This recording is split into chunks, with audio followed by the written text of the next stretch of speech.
Instead of minimum viable product, I call it minimum viable everything. I Right? love that. I want the minimum viable everything. Just get it out the door, and then revenue will help you solve the problem later. Can this business thrive without the owner? You've got to start putting systems and processes in place. If you don't use the systems, the business will break. We're always looking to buy back our time. You cannot say something once and expect that it actually is received. This is the way we work. A big motivation in that for me is creating a job for myself that I really enjoy. This is how you discover your vision. And this is Process Makes Perfect. Hey everyone, I'm Chris Ronzio, founder of Trainual, and this is Process Makes Perfect. We're talking with experts in process creation, automation, delegation, basically just the people that know how to make business easier. So today we have with us Cameron Herold. Cameron has this special ability to simplify business problems. He's worked with hundreds of organizations, Big Four wireless carrier, a monarchy. He's built $100 million companies. He was just telling me 1-800-GOT-JUNK went from 14 employees to 3,100 employees.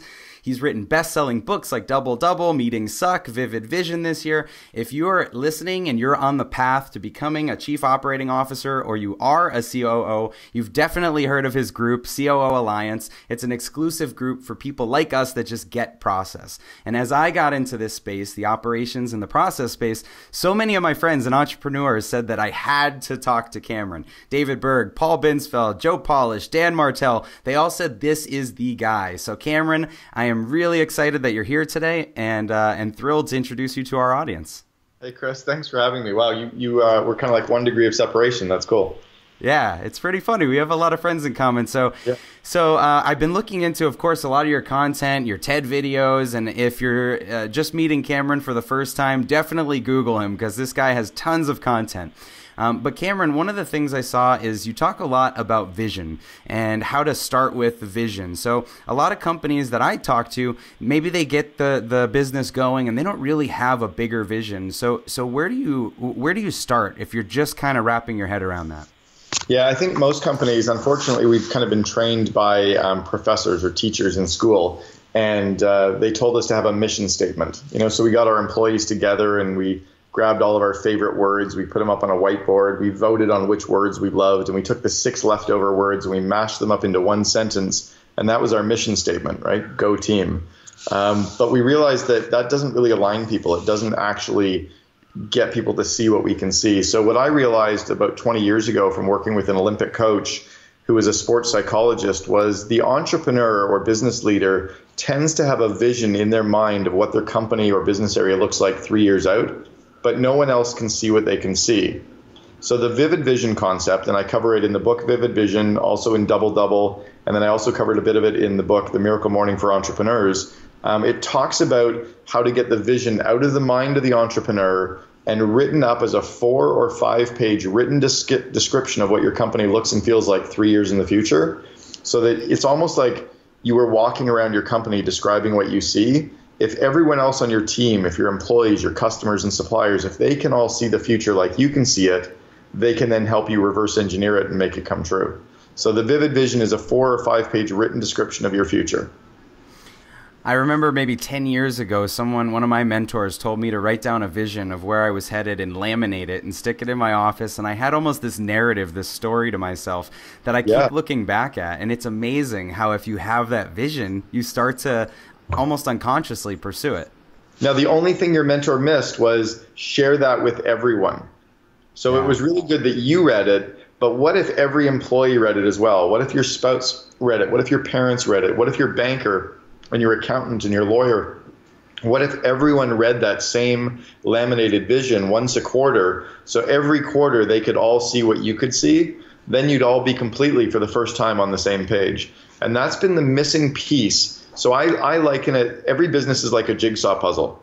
The most important part of the jigsaw puzzle is the picture on the front of the box. That's the vivid vision. If you can't see what you're building, it takes you forever to build that jigsaw puzzle. So most companies are missing the picture. Nobody can see what the entrepreneur can see. And a 1-sentence statement certainly does not give you enough information. It doesn't sum it up. So Do you think if you're just putting this together, do you enroll your team in the process? Do they contribute to the vision, or is it strictly the owner? Yeah, it's the owner, it's the entrepreneur or the business leader who does it for their area or for the whole company. It would almost be like saying, do you want to write the vivid vision for your personal life 3 years from now, or do you want to get all your friends to decide who they want you to be? Well, that would be stupid. Like, yeah, you'd get some good ideas from your friends, but you're in charge of your life. So the entrepreneur has to codify their vision and then get a whole bunch of people who are excited about it to help them make it come true. In fact, I ran this session years ago. I was brought into a company. They had me speak for about 3 hours, and I ran a workshop for all their employees. At the end of the 3 hours, the CEO stood up and handed out a copy of his vivid vision to all 85 employees. All the employees read it together, and at the end of reading it, Dean said, 15% of you hate what you just read, and that means today is the right time for you to quit.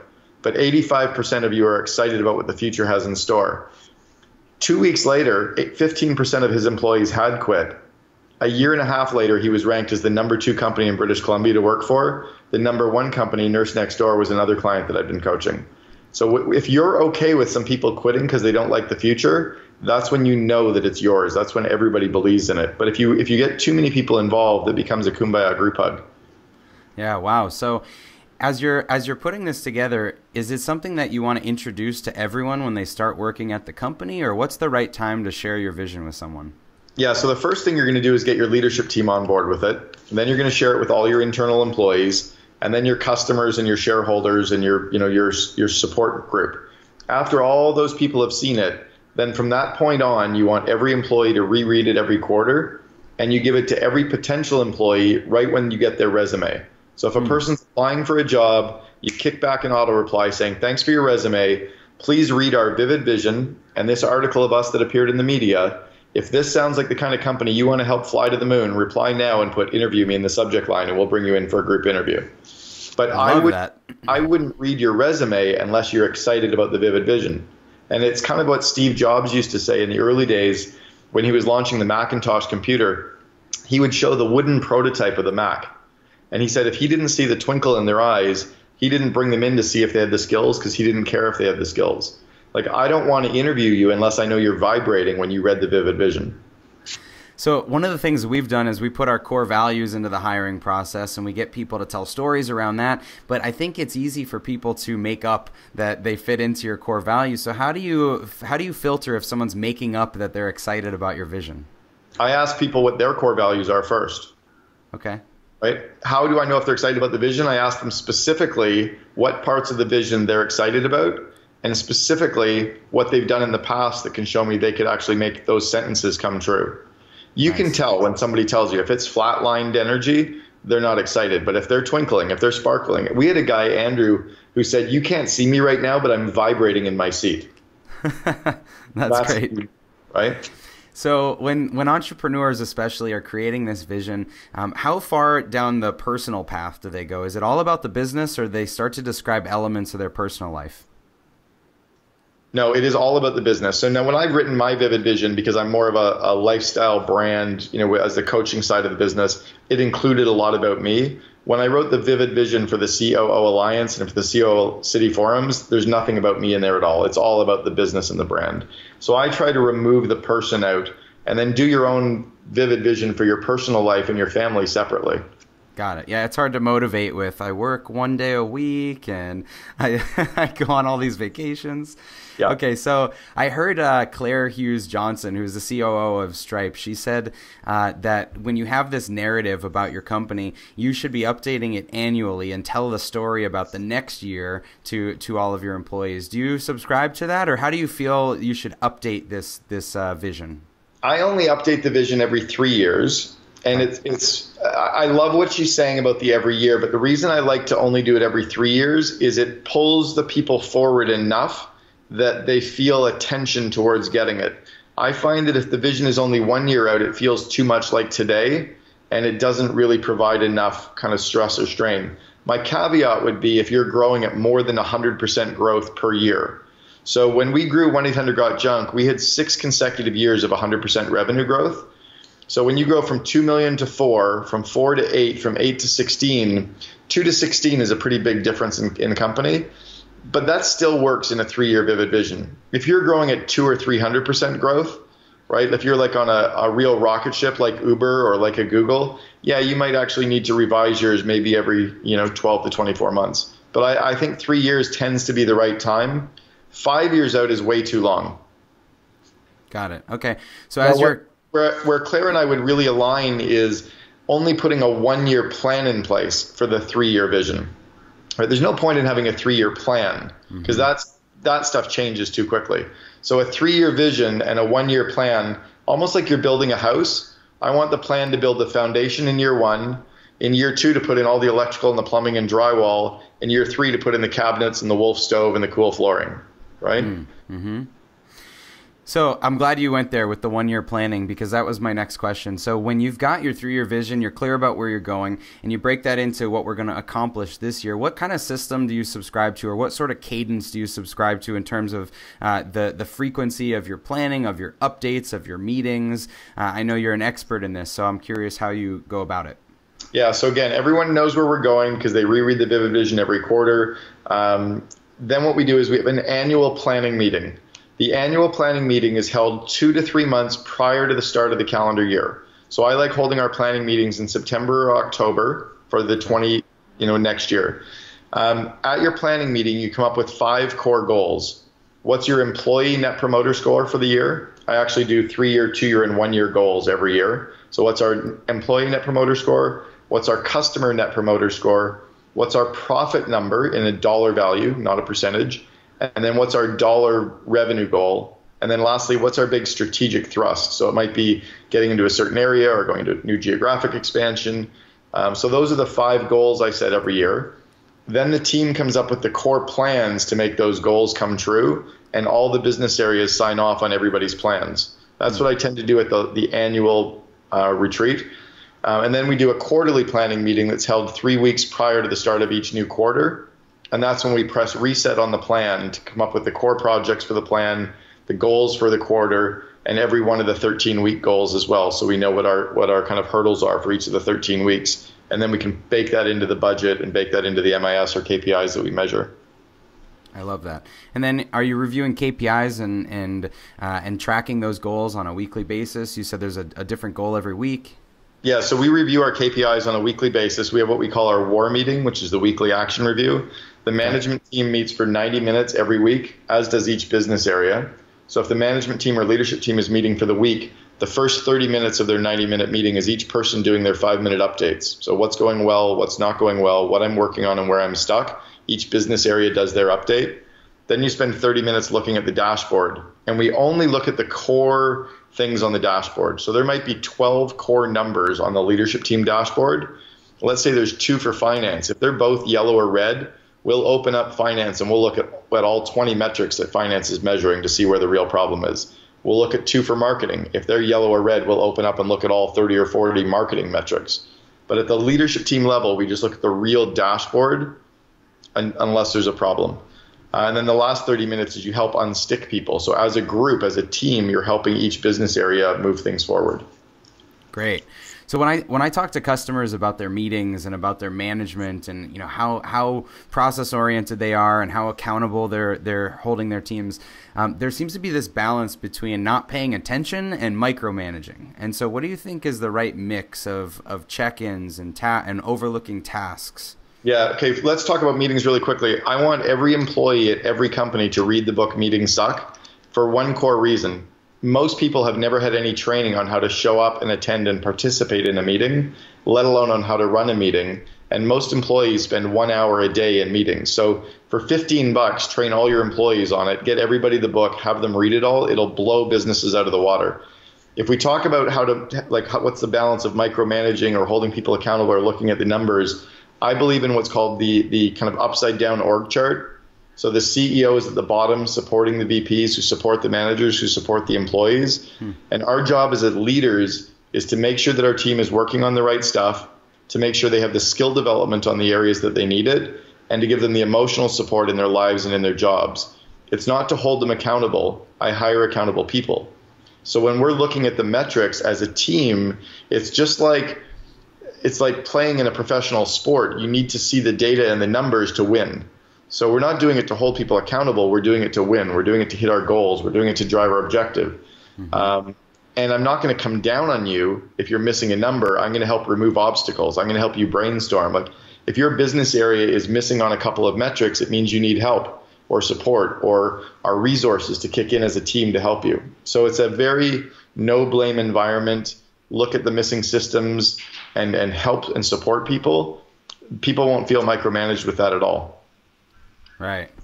Okay, so as a business is starting to build, they've got a team of a few people. When does it shift where you're just kind of a few people wearing a bunch of hats to now we really need to understand all of our roles and start to have crystal clear responsibilities?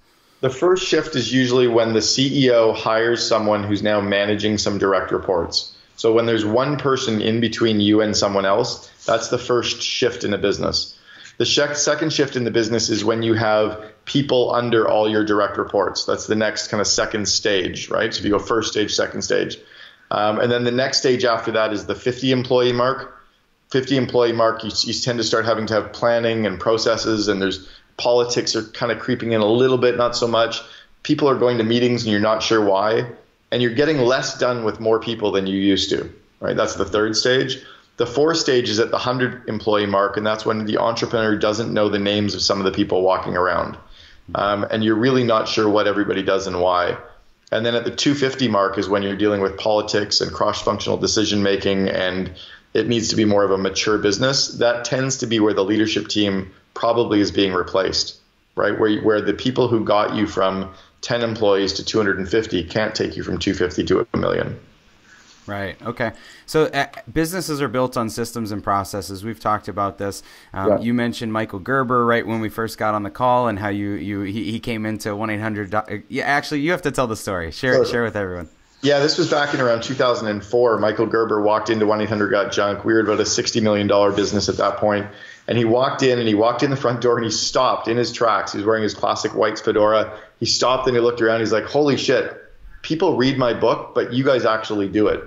And he could see that we had systemized every part of the business just from coming in the front door. So yeah, we believe that people don't fail, systems fail. And we created that mantra and that environment. So no one was afraid of saying they broke something or did something wrong, because they knew we weren't going to blame them. We knew we were going to support them and help give them the skills. So a lot of people will get hyped up and they'll read a book like The E-Myth, or they'll go to a seminar and they want to come back and work on their systems and processes and make, work on their business and not in their business. And so if you're just starting down this path of building your standard operating procedures and creating systems, where in the business do you recommend that someone starts? I start with everything that will drive sales and gross margin first, because there's not a problem in the world that exists that a check can't solve, right? If you have enough money, you can buy your way out of any problem. So I would systemize everything that will drive revenue and will drive more gross margin into the business. Then I can use that to put the people and the systems in place to scale and perfect everything. But I'm the kind of believer that momentum creates momentum, right? Perfect doesn't create momentum. So I wouldn't even want the perfect system. I would want a bunch of really good systems that would allow me to get momentum so I could get more good systems later. Because the reality is, in 12 months, any system we create today, we're going to have to tweak anyway. And in 24 months, we're going to tweak it again. So don't worry about, it's kind of the people that obsess about getting the A+. No one has ever asked for your high school or university transcript since you graduated. So it didn't matter whether you got an A+ or a C+. Mm-hmm. Or at least an A+ and an A or an A-, because I got C's. I only ever got one A in all of university. I had a 64% grade point average or 64% average when I graduated university. I think there's an important lesson there, because you hear that if you can't ship something, if you can't do something, imperfect is better than never done. And instead of minimum viable product, I call it minimum viable everything. Right? I love that. I want the minimum viable everything. Just get it out the door, and then revenue will help you solve the problem later. Okay, so if you've documented some of your systems in your sales and margin and things like that, where else in the business are you focusing? Because a lot of people will just document and they'll get on this project of wanting to write everything down, but for no reason, and then they never use the materials they wrote down and they collect dust. So how do you think about that? So you have to create the systems so that you almost need to use them for the actual business to work. That if you don't use the systems, the business will break, which really forces it to be a good system. We would never need, the perfect system for speeding to stop speeding. It's not speeding tickets. It's not radar detectors. It's not road signs. It's not your car beeping with you. It's actually putting a governor in place so that the cars on the highway can only go the speed that the highway allows them to go. Period. Speeding stops. But the government would lose too many tax dollars by enforcing the right system. So I try to look for the system that works, and without the system, everything kind of breaks down. That's one method. The second is to hire people who are interdependent. And by that I mean they're dependent enough that if a system exists, they'll use it, but they're independent enough that if none exists, they will create one. So I do not like hiring engineers or MBAs or pilots, because pilots are broken. If they can't see a system, they don't know what to do. They need to follow the checklist, right? The only exception is the guy who landed the plane on the Hudson River. He was interdependent, right? Systems, none exist, I will make one up. MBAs want to overthink everything. Yeah. Right. They want to always build new systems, and their systems are too big. And then engineers want to recreate everything as well. So I like hiring the interdependent people. Yeah, Reed Hastings from Netflix said that if you create so many systems that you're trying to dummy proof the business, you end up with a business where only dummies want to work. And I thought that was a great point, that you need people that are creative thinkers. They're independent enough, but they will use the systems. So somewhere balance in the middle. Yeah, so they want to rely on the systems. Now, here's the only caveat I've ever, because I'm a big systems person. I built a lot of franchise organizations, which all rely on systems. I just got off a call with Bedros from Fit Body Bootcamp. I'm mentoring he and his team. They've got 750 locations. When the only time I don't like a system is if I see a diamond in the rough. When you just know that opportunity is big, grab it. Fuck the system. And just if you just know the person is good, get them before somebody else gets them. So I will follow outcomes over process all day long. If I can grab the outcome quickly because it's a diamond in the rough, I will avoid the system. But I will put systems in place for the 99% of the time that we really need it. Right. Process shouldn't hinder you. It should help you. So you should move despite process, but then put process in place to catch things from falling out, right? Right. And then still trust that every once in a while we're going to have that gut instinct that we just need to rely on. Right? Right. Okay, so you've run big organizations. What's the difference between onboarding people in a 5-person company versus a 500-person company? How much do you need to train them? How many systems do you need to get them up to speed on? I think companies actually do a disservice to themselves when they're smaller by not spending as much time on the training side of the business. I think it's really important to train all your employees, but I use kind of the Simon Sinek concentric circles where he does the who, why, why, how, and what. I want all employees to be trained on the why first. Why do we exist? Our core purpose, our BHAG, our vivid vision, the history of the company, how we do things, where we've screwed up and had fun in the past. So they really know us, right? And then I want all employees to be trained on the how stuff. So situational leadership, coaching, delegation, time management, problem solving, conflict management, team building, all the soft skills leadership. Most companies only train on what we do. Mm-hmm. And I think you have to obsess more on getting people trained on everything else first. So I like having an onboarding process, an onboarding training program. We went so far as to have all employees go through 3 weeks of training before they were able to start working in their job on day one. Wow. So it's kind of a lot of sharpening the saw to let them go really fast later, right? And do you recommend a lot of cross-training, going through a few positions in the company? Yeah. Oh, yeah. So as an example, at 1-800-GOT-JUNK, every employee had to go through franchise partner training, which was a week. Every employee had to go through call center training, which was a week. Every employee had to go out and work in the trucks and haul junk for 2 days. Every employee had to do they had to meet with every director and go for lunch. So we had the same onboarding process, whether you were an accounts payable clerk or an IT guy coding or a marketer. They all went through the same onboarding. So they all understood the whole company and how everything related. Yeah, it's amazing how many companies don't take the time to give the context of here's what the whole business does. They only explain your certain role, and then you don't know really how what you're doing day to day fits into the bigger organization. Right. And that's why they spend so much time holding people accountable and managing, is they haven't given people enough visibility to understand everything so they all have the same level of intuition. It's just common sense. Yeah, absolutely. It's just common sense. I love that. We should end on that, process and building businesses is just common sense. And if you feel like it's not common sense for you, then maybe you should be a part of Cameron's COO Alliance. So Cameron, where can people find you if they want to learn more about the group, about you? Yeah, the best place is just go to the COOalliance.com, and then all of my books, if they just look up my name, Cameron Herold, Herold, all 4 of my books, and soon to be 5, are on Amazon, Audible, and iTunes as well. And you heard it from him. Every employee at every company should read Meetings Suck. So start there. And go ahead. One other area as well, I just forgot. They should all listen to the Second in Command podcast, because everyone interviews the entrepreneur. I only interview COOs because I want the rest of the story. I love that. Great. Well, check Cameron's podcast out, his books, his website. Like I said at the beginning, please Google him and you'll find an endless amount of content. So Cameron, thank you so much for being here. Hey, Chris, thanks for having me. Appreciate it. Hey, thanks for listening to Process Makes Perfect. If you're watching on YouTube, we do have an audio version available everywhere you listen to your podcast, so be sure to check that out. If you liked what you heard, please leave a review and be sure to subscribe to the channel here. And we'd love if you would tell a few friends or family or anyone you think that could benefit from this. You can find me on social media anywhere at Chris Ronzio, or the company Trainual, that's Train UAL, like a training manual, at Trainual, anywhere you want to follow us. Thanks for watching. We'll see you next time.